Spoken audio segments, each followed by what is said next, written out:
And I remember having this moment of like, wait, hold on a second. You're telling me that I can make a living talking to people all day? Like, I'm sold. Like, that's my dream job. The New School. This is The New School with your host, Christine Hong. Welcome to a new kind of school, where we talk about career paths you don't normally get to hear about in the classroom. Every episode, I talk to someone with an interesting life path and learn about how they got to where they are today. Hey folks, thanks for joining us. Welcome to another episode of the New School podcast with me, Christine Hong. As a fellow Asian American woman, I found the childhood ambition of our guest today totally resonated with me. When Dr. Therese Mascado was little, she wanted to be a doctor or the first female president. Well, neither of those goals worked out exactly, but safe to say that Therese has definitely found her calling. Once she realized psychology was a thing and that she could talk to people for a living, there was no turning back. In this brilliant conversation, Therese breaks down exactly how to become a licensed clinical psychologist, the qualities that make for an excellent therapist, and why self-care is crucial. Therese is a total pioneer. She was doing online therapy long before anyone else, and she built her Instagram following at a time when hardly any mental health professionals were on social media. She shares how she learned to face the fear of being on the cutting edge and trust her intuition. I just know you're going to love this conversation with her. Really curious, actually. What did you want to be when you were growing up? I was like your very typical Filipina daughter. I totally thought I wanted to be a doctor growing up. I know, it's just such a shocker. When I went to school, I was up until all the way through university, I thought I was pre-med, and then things kind of changed there and I took a different path. But for most of my life, I thought I wanted to be a doctor or the first female president of the United States. So I had no ambition at all. I totally relate. Until I realized like getting into politics is like the worst thing ever in this day and age. People just tear you apart. That's kind of what I learned. I went to a pretty politically involved school, UC Berkeley. And as I got involved in politics there, basically I just found that I didn't think it was my lane for making a difference in the world. And I knew I wanted to make a big difference, but I thought I would do it in a different way. So you knew you wanted to make a big difference on the world. And first you wanted to be a doctor. So how did you end up landing on psychology? So when I was at Berkeley, I was taking all sorts of classes to fulfill my undergrad. I took a Psych 101 class and I was just loving the material. I just loved learning everything about human behavior and the human mind. And growing up in the culture I did as a Filipina American in Southern California, mental health is not really part of the everyday conversation that we grow up with. And so I had no idea at all that there was a whole field of mental health and that therapy was this amazing life-giving thing. So I really encountered it and learned about it in that course. And I remember having this moment of like, wait, hold on a second. You're telling me that I can make a living talking to people all day? Like, I'm sold. Like, that's my dream job. So shortly thereafter, I switched up my major, went from pre-med to psychology and mass communications. And it was psychology ever since. Wow. Okay. That's awesome. Yeah. I'm trying to think, is there any other job where you can just talk to people, make a living? I'm like, talk show host. Perfect job for you. So you're like, I'm going to become a psychologist. What do you do next? So I went to grad school. I went to the California School of Professional Psychology. I felt like the CSPP program had so much more of the stuff that mattered to me. If you want to become a clinical psychologist, do you have to go to grad school? To be a psychologist, you do. So you have to do your 4 years of undergrad, and then you typically will either want to get a PhD, which is the Doctor of Philosophy, or the PsyD, which is the Doctor of Psychology. The PsyD is the program that I took. And the reason I picked that one is because there's an emphasis in clinical practice, whereas PhDs often focus on the research part. So my program was a 4-year program. After 2 years of it, I got a master's. And then after 2 more years, I got the PsyD. Nice. So do they even care how many psychology courses you've taken in college? I think you have to do like the minimum. Truthfully, I think the academic experience comes secondary. I think when you go to grad school, you're learning things like how to manage boundaries with your clients, how to be an active listener, interviewing your clients, asking questions. You're learning about family systems and psychodynamic theory and cognitive behavioral psychology. So these are things where you wouldn't have necessarily learned them in undergrad. I think they're looking for people who have the substance to be able to apply these things in the real world as they're working with their clients. And then the other part is grad school isn't just classes, right? So we're doing internships and really getting hands-on experience, seeing clients as interns. And it's super scary, but very necessary to be good at the job. Yeah. What were those internships like in school? Well, imagine that you've read 5 books on psychology and then you get thrust into a room playing the role of a therapist intern with someone for the first time. It is petrifying. I will never forget my first client. Obviously, I can't give any information about them, but I remember shaking in the room because you have such a need to want to like be helpful and you feel like you need to be the expert. And the funny thing is, seasoned therapists know that you don't have to be an expert, that most of the value of therapy is actually in just being present with a person, being able to help them feel seen and heard. And yeah, we'll do interventions and offer tools and resources, but your presence and your compassion is, gosh, maybe 80% of the value that you bring to your clients. Is there a biggest surprise about the field, or like biggest thing you felt like you learned during your time there? That you don't have to know everything. Just as a perfectionist, I really believed that I had to know everything and that, you know, if I read enough books or if I stressed out enough, that it would make me a better therapist. And I think it was so freeing to realize that that's actually the last thing that you need is to know everything. And to realize that just in being the person that you are, being a human being in a room with another human and listening to their story, that is the most powerful thing that you can bring. And everything else is just icing on the cake. Great. But none of that matters.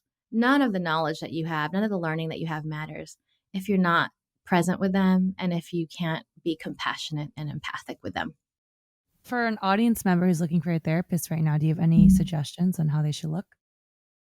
Absolutely. The first thing I would say is have a little bit of patience because shopping for a therapist is not like picking up, you know, something from the grocery store that you know what you want. There's a little bit of a process involved. So my suggestion is do a little bit of searching, set aside a couple of hours and narrow down your list to say 3 to 5 therapists who you think might be a good fit for you by looking at their website, watching their videos or their social media, just getting a feel for them. And then ideally, you want to meet with or call 2 of them. And when you speak with them is when you're really going to get a sense for who they are and how they feel with you. If you feel comfortable with them, that's a great indicator. And if anything in your intuition is saying, I don't know, then listen to that. Don't force it. It's worth taking the time to find a therapist that you feel like you really connect with.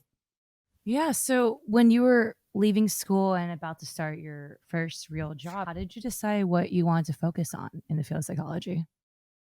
I graduated from my grad program in 2008, which some people may know as like the beginning of a major recession in the USA or in the world, actually.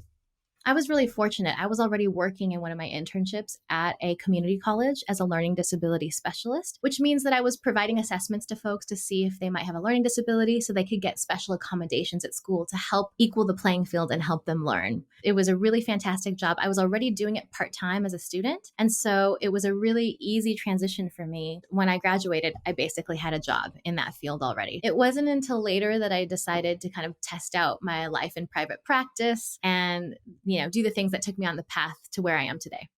So after you graduate, are you a licensed psychologist or do you need to take an exam?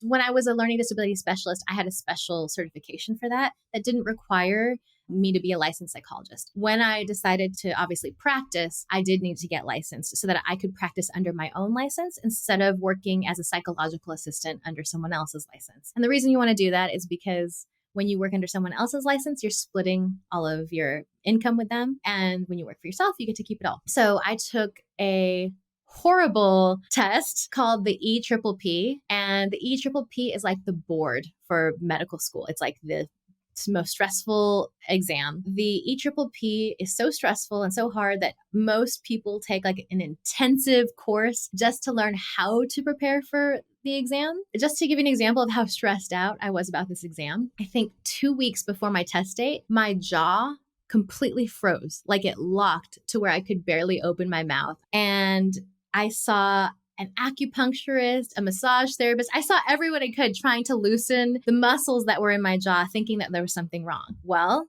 I had my test as scheduled. And when I walked out of my test, guess what happened? Jaw completely unlocks. I'm totally fine. So I think all the tension of preparing for this exam that was like such a big deal to become a licensed therapist, it was just weighing on me. And oh man, I was so stressed out. But luckily, it went away after I took the test. And luckily for me, I passed the first time. So I noticed you focus on remote workers now. Is that Mhm. your original focus right after you became licensed? No, not right after I became licensed. So had kind of a generalized practice and would see all sorts of folks, but usually folks who were dealing with anxiety and depression in some way, shape, or form. About 5 years ago, I had like this moment where I decided to focus on creating a remote practice for myself. And at the time, there weren't really a lot of therapists doing this type of thing, but I basically had no choice. For those of you who are like in the Southern California area, I was commuting 4 hours a day sometimes. So, like 2 hours each way. It was a nightmare. It was the most awful experience. For anyone that's been in traffic, they feel me right now. So, I think they might understand. But you can imagine like being in a car for 4 hours a day. You're waking up at the crack of dawn, you're driving and it's hard on your back and it's exhausting. And you get home and it's dark. So, I just had like a breaking point where I was like, I can't keep doing this. I'm exhausted. And so I experimented with doing a little bit of online therapy. And essentially, I loved it so much that I decided to pivot my practice to see clients 100% online. It wasn't necessarily easy at first. A lot of clients were a bit unsure about seeing their therapist online. And it's kind of funny talking about this now, right? Because now it's what everybody's doing. But at the time, it was kind of edgy and it wasn't really mainstream. So I converted my whole practice into a 100% online practice and then decided to take my practice on the road. I can live anywhere in the world and continue to do the work that I do. I hated that I had that limitation on my vacation days. And as a therapist, I didn't get vacation days paid for because, a lot of times I was working for myself. So long story short, I got to travel the world, enjoy vacationing without having to ever stop working. And because of that, I decided to really focus as well on other folks who are working remotely, just like I was. Yeah, that makes a lot of sense. Yeah, I can only imagine because people were like, oh, I'm supposed to lie on a couch in your room. And now we're on a video conference. Yeah, I mean, you'd be surprised. I think a lot of people think in their head that online therapy might feel weird or awkward, but at the end of the day, my clients really love it for the most part because it's extremely convenient. They can call me from bed, from their car, from the office on their lunch break, and they're in their environment. So it's super comfortable for them. And so between the convenience and the comfort and the not having to commute, it's really helpful for them. And obviously, as a therapist, it really increases my quality of life too, because I'm not committed to having to stay in any one place and I can travel as much as I want. Yeah, what's your current day-to-day like? I live in Lisbon, Portugal. I also have an apartment in Santa Monica, California. My family's there and I can go back. In non-COVID times, I can go back whenever I'd like to, but it's been a while. I've been here in Portugal pretty much the whole year. I see clients a couple days a week. And then when I'm not seeing clients, I'm working on some other programs that I have. So I have a wellness program that is basically a low cost mental health and wellness education program. It's a members only Facebook group. Plus, I do 2 lives with them every month where I talk about mental health. Every month is a different theme. Like the theme we're doing this month is communication and conflict. And then every week, members get a special worksheet that I've created to help them kind of unpack their relationship with communication and to get to know themselves better. And they also learn skills for how to improve in communications. It's super fun. And I love it because it's for folks who think that therapy is something they're not ready for or they can't afford it. It's very affordable. It's like $20 a month. And then the other thing is I have e-courses that I offer. So I just launched an e-course called DIY Your Brand in a weekend, which is made for folks who are like me, like they had no budget and they wanted to create a brand for their business and had no idea who to hire or what to do. And so for me, I made every single mistake in the book. I learned a ton about branding. And then I partnered with a friend who's a branding professor and we created this course to help folks who are having the same struggle. So I have e-courses, the wellness membership, and then in my free time, I'm working on a mental health based startup, which is still very early on, but the goal is to help people find therapists faster, which I'm very, very passionate about, obviously. Oh, that's wow, so much stuff. I know I threw a lot at you. No worries. I'm actually curious. First of all, you have your own practice. Was it easy to start being able to make a living off that already? How did you get your initial client?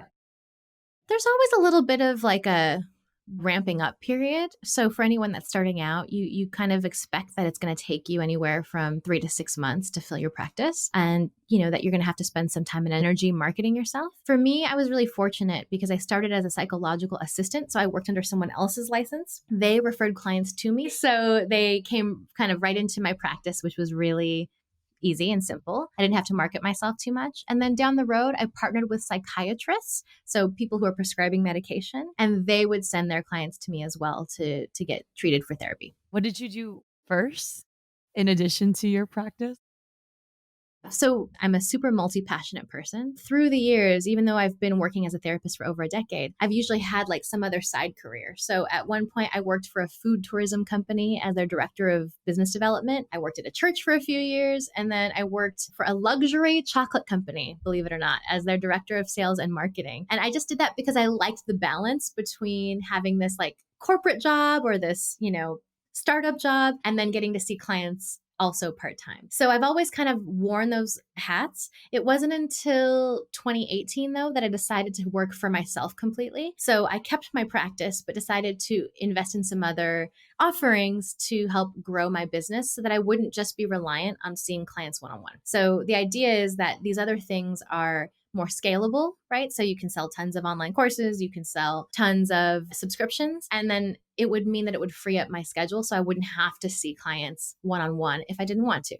Hey everyone, just a quick thanks to our sponsor, Obby. Obby is an app I've been working on for almost a year, and I'm excited to announce that it's finally on the App and Play Store. If you're having trouble finding podcast episodes you like, Obby is the ultimate audio buddy for you. It's a podcast matchmaker that learns about you and your interests to give episode recommendations personalized just for you. The best part is that you can play these episodes right from the app. You can find a link to download Obby at heyobby.com. What's your favorite and least favorite thing about being a therapist? My favorite thing about being a therapist is that it doesn't feel like work a lot of the time. I mean, there are some days it does, but most of the time I come home and I'm like, I can't believe I got paid for that, because it's just so meaningful when people see change in their lives for the better, and they see health in their families and their relationships, and they see their anxiety reduce, their depression reduce. Those moments are really rewarding. I think of clients where they started off and they were dealing with suicidal thoughts when we first met. And now they're thriving and they're happy and they have dreams that they're trying to realize for themselves. So seeing that change and feeling like you got to have some small part in that is extremely rewarding. The hardest part about being a therapist, probably the admin.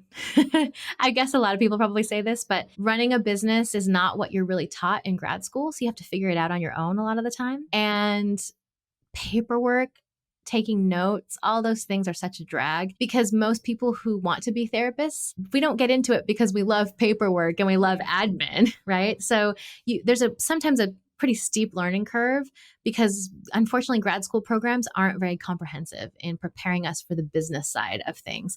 So you mentioned you don't have the typical therapist path. I'm guessing it's because 1, you do things outside your practice, 2, you're remote, unlike most people, and 3, you have a pretty strong social media presence. I was wondering how other therapists in the community reacted to that. I started my social media account in 2018, and to be honest with you, I was petrified. As therapists, we are trained to be invisible, basically. There's this phrase, the blank slate.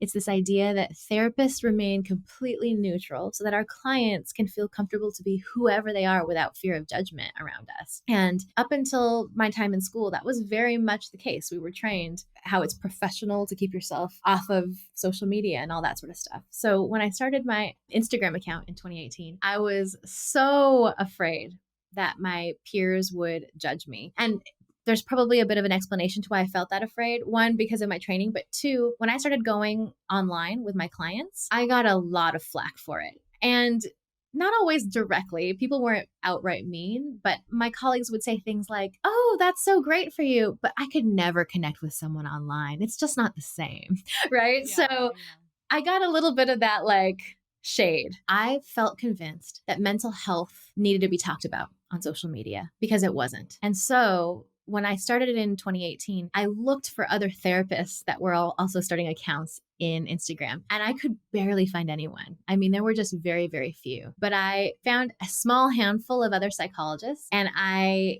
reached out and just said, hey, how about if we get together like once a month and we do like our own little mastermind where we can support one another on this platform and kind of share what we've learned and just kind of go in this together. And that was an incredible experience because we all started out, with 5,000 or less followers. And now we've grown communities of upwards of 20, 30, 40,000 in just about 2 years. And what's so exciting about that is during that time, I witnessed the social media world really embrace mental health conversations, unlike I'd ever experienced before. Suddenly, everyone was reposting memes about anxiety and depression and talking about these things that just didn't get talked about that much. And so it was so exciting to me to see the stigma around therapy and mental health starting to fade away. And don't get me wrong, it's still out there, but I really think social media has helped so much to open up conversations and give people more permission to feel safe to talk about their mental health and to get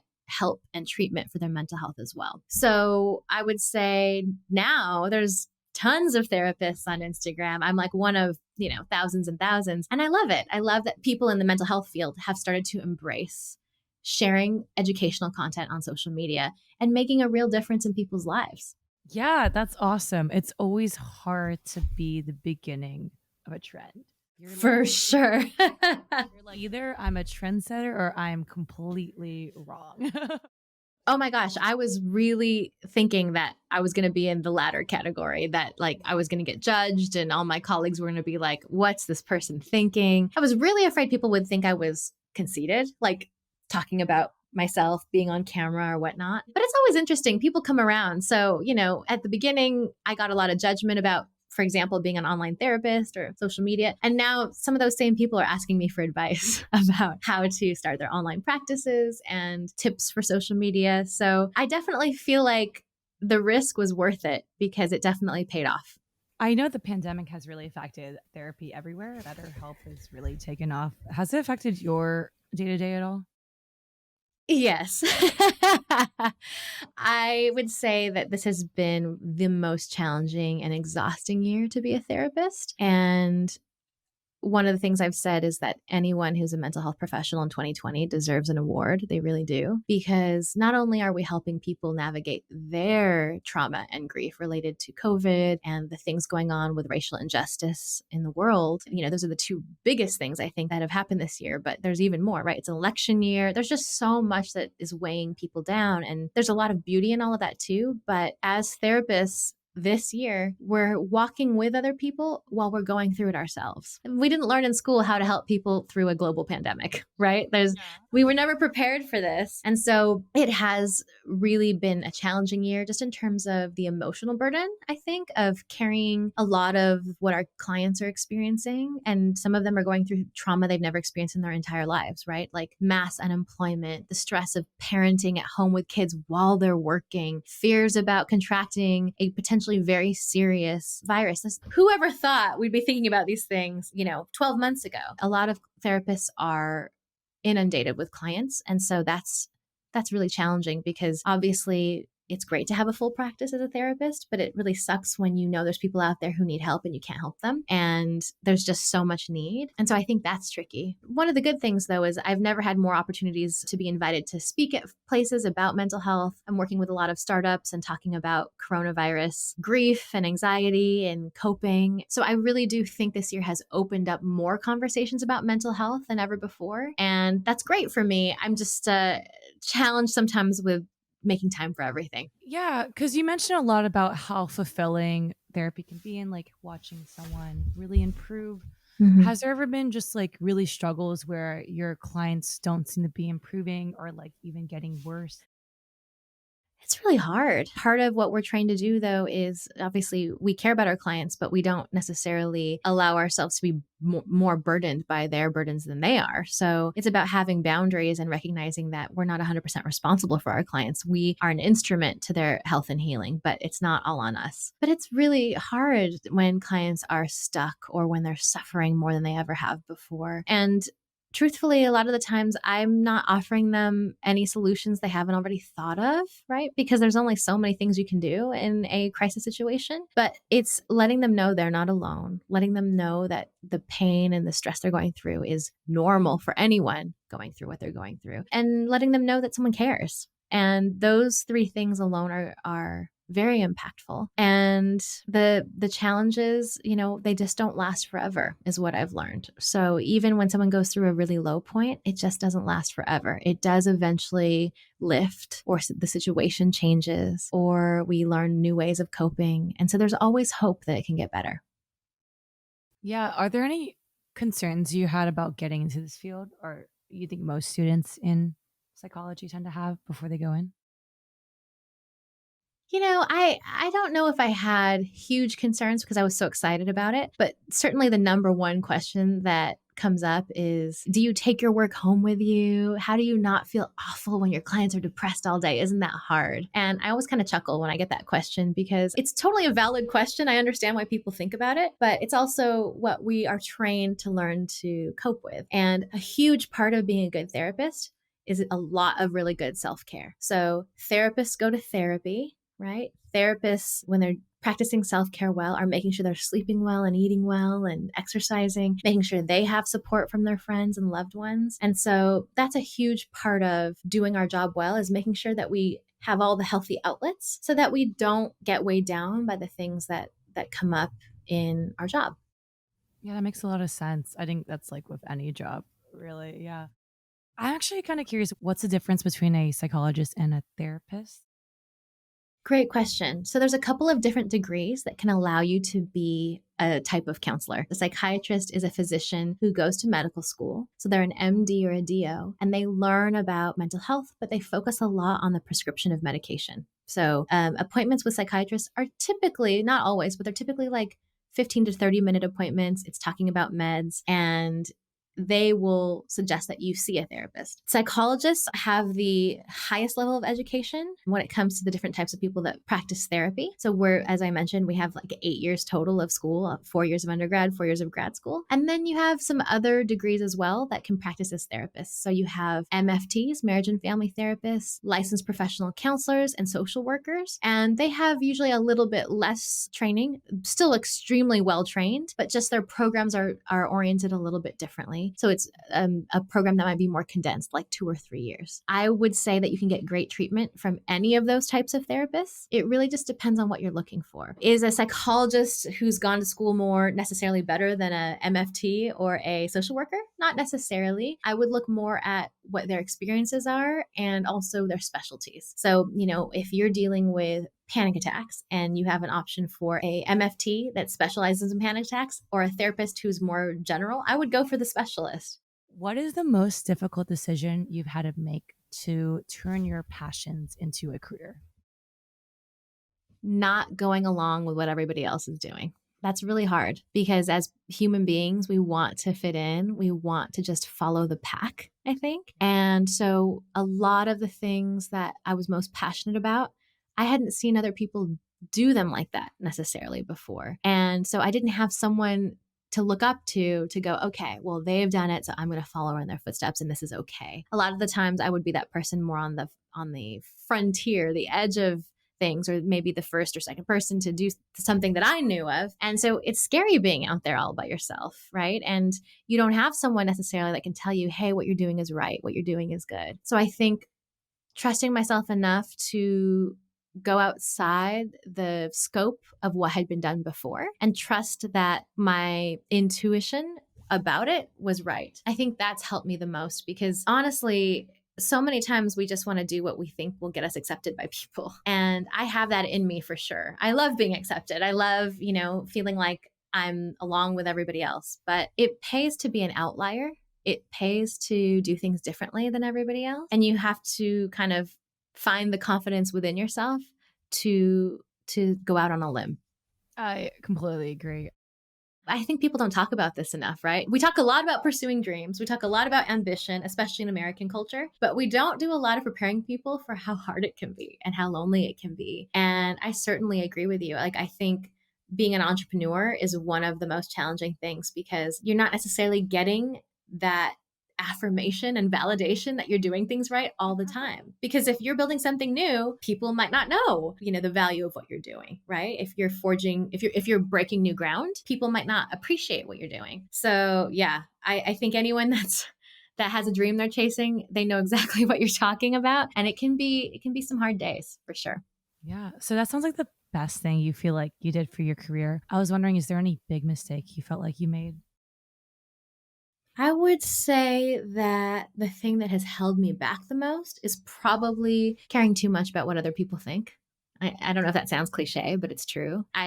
I think I've spent a lot of my life caring a lot about what people think, or limiting myself because of voices I had in my head saying, you're not the right person for the job. You don't have what it takes. A lot of like insecurities, imposter syndrome, and the whole thing. If I could magically go back in time, I wish I could inject into my former self the confidence of a person who's been told their whole lives they can do whatever they want and they're gonna succeed. And, like I've heard people joke about this, but like if you've seen the documentaries about the Fire Festival, I came away from those going, I just need to have white man confidence, man. Like just to go into these situations, like you can't fail, and I just don't even know. My mind can't even wrap itself around like what that feels like. But if I could, I wish I could inject that level of confidence into my previous self, because little did I know back then that I was awesome. And I had a lot going for me. And there was a lot that I could contribute, but I didn't think about that. I thought of all the things I didn't know.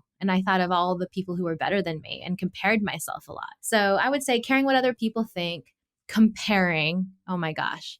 Comparison is, I have it's so bad. it's the worst, but you know what? It's built into us as humans to compare, because comparing is associated with survival, right? So we go, okay, my neighbor has this, I have this, so I'm okay. But yeah, so much comparison, especially if you're a high achiever, you're always trying to like look around to use it as a gauge for how you're doing. I used to be like you and be like, yeah, I need like white guy self-confidence. Actually, I felt the same thing when I watched Fire Festival. But to be honest, I mean, I think that means you lack self-awareness, and actually you end up making a bad product / business, right? Oh, so yeah. I actually am more on like the Sarah Blakely train. She's the CEO of Spanx. Yeah, she's great. Her dad was like, what did you fail at today? You didn't fail anything? Come back and tell me what you failed at and what you learned from it. And embracing failure. And I really love that. Is Oh something gosh. I have still not done. That is actually so good. I just got goosebumps, because fear of failure is something that I think I'm still navigating to this day. I think it's partially why I haven't gotten further with my startup idea, because I'm getting a little bit stuck in perfectionism. And I love what you just said, because I do think if we could let go of the fear of failure, or just embrace failure as part of the path to success, I think we would move forward so much faster. So I love that. Yes, absolutely, to the Sarah Blakely school of thought. She's such a rock star. I was wondering, for others who are looking to become a psychologist or therapist, is there any advice you would give them? You can do it. It's the first thing I did was think about like all my insecurities, because it just comes up. And being a good therapist is not just inherently inside of someone, you learn it, right? So if you are willing to put in the effort, you can be a great therapist, and the world needs you. The world needs so much more compassion and empathy. Therapy is such a powerful line of work. And so it's an incredible career, honestly. It's incredible, especially in terms of the opportunities it provides for women. It's one of the highest paying jobs for women in the world. And so I have no regrets about choosing to go into mental health and be a therapist. And I would also encourage them that if they haven't considered being a remote therapist or an online therapist, definitely consider it, because it has done wonders for my well-being just to have this freedom to travel the world and continue to see clients. And so, maybe give yourself permission to explore working in alternative ways, not necessarily just in the traditional brick and mortar office. There's a lot more out there, and there's so many ways to help people and so many people that need help. I would just say you can do it, and good luck. Oh, that's amazing. Okay, so that's the end of our interview. So we usually give our guests 60 seconds to pitch anything they want. Is there anything you'd like to pitch? Thanks for asking. Yeah, I'd love to. As I mentioned earlier, I just recently launched my first e-course called DIY Your Brand in a Weekend. And it was made with people in mind who really want to create an amazing brand, but don't have thousands of dollars to pay a branding agency to do it well. So the course is designed to teach you everything you need to know and none of the fluff in literally a weekend. So if you're an entrepreneur, if you're a small business owner, if you're in school and know that you want to build a business, I encourage you to work on your business ideas now, and having the foresight to work on your brand now is such a great idea. So for more information, they can go to exploringtherapy.com. I hope you enjoyed hearing my conversation with Dr. Therese as much as I enjoyed speaking to her. I love how upfront she is about figuring out how to stop caring so much about what people think of her. Make sure to check out our website, thenewschoolpodcast.com. There you can find links to anything mentioned in the episode in our show notes, and you can suggest amazing guests for the show. We also have a newsletter you should definitely sign up for. It's the ultimate weekly guide to turning your passion into a meaningful career. Get every episode as soon as it drops by subscribing to The New School wherever you get your podcasts. And if you have a minute, we love it if you could rate and review us on Apple Podcasts. To stay up to date on all things The New School, follow us on Instagram at The New School Podcast and on Twitter at The New School Pod. Next week, we have a chat with the wonderful floral designer Chelsea Fuss lined up for you. Chelsea has always been obsessed with flowers to the point where she even grew her own garden when she was just 14 years old. She opened her own flower shop at 23 and her brand took off from there. Flowers have always been a huge passion. I mean, I would actually call it kind of an obsession. I remember when I was about 6 or 7 years old, my family was living in the countryside in New Hampshire, and I would go out in the rain to pick lilacs with my mom, and I can still kind of smell those just wet blossoms and the sensory experience of that. And it really impacted me. And I remember begging my mom to grow flowers instead of vegetables. Could we just grow rows and rows of flowers? Come back next week to hear how Chelsea built her brand as a floral designer and influencer, the challenges of running a business on your own, and how she teaches floral arranging classes over Zoom. All right, guys, have a great day. Try something new today. The New School with Christine Hong is produced by Jenny Snyder, Claire Wiley, and Alexia Mersola. Editing by Sydney Salk, John Simpson, and Joseph Cho. Special thanks to our marketing team who help us spread our mission and put the New School name out there. Katie Osaki, Dina Che, Marissa Wolfsheimer, and Giovanni Cortez.